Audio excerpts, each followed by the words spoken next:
Makamba, a beautiful maiden from the village of Ukodo.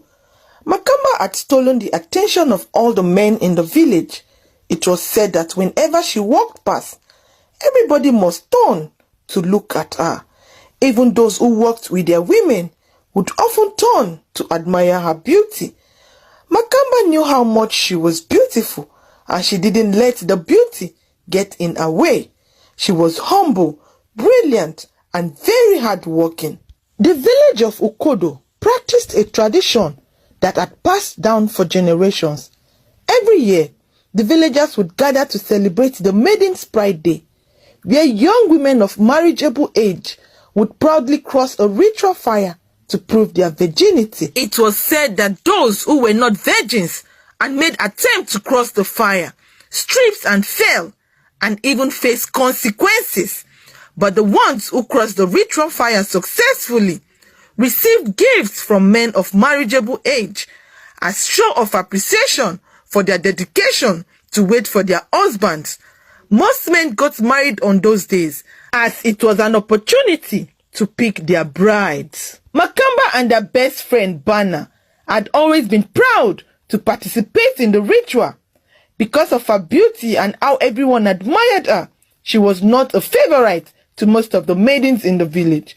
Most maidens hated her and would never let her be part of their friend circle.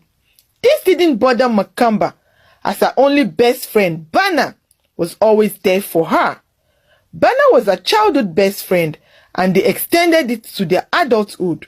Their friendship was one everyone would admire, as they were often seen together. One day, as they were walking past a market road, the prince was passing with his guards and saw them.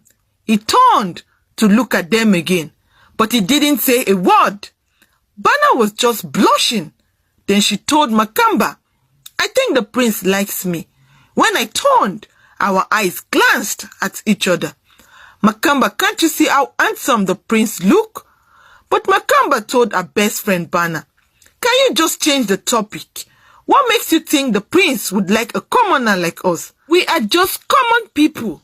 We don't have the same class as the prince." But Bana kept blushing as she thought the prince admired her. As they were about to take the turn that led to their home, they surprisingly met the prince again. But this time, the prince spoke. "Hi, ladies." The prince asked Makamba, "May I know your name?" Bana was so furious in her mind. He didn't even notice me or ask what my name was.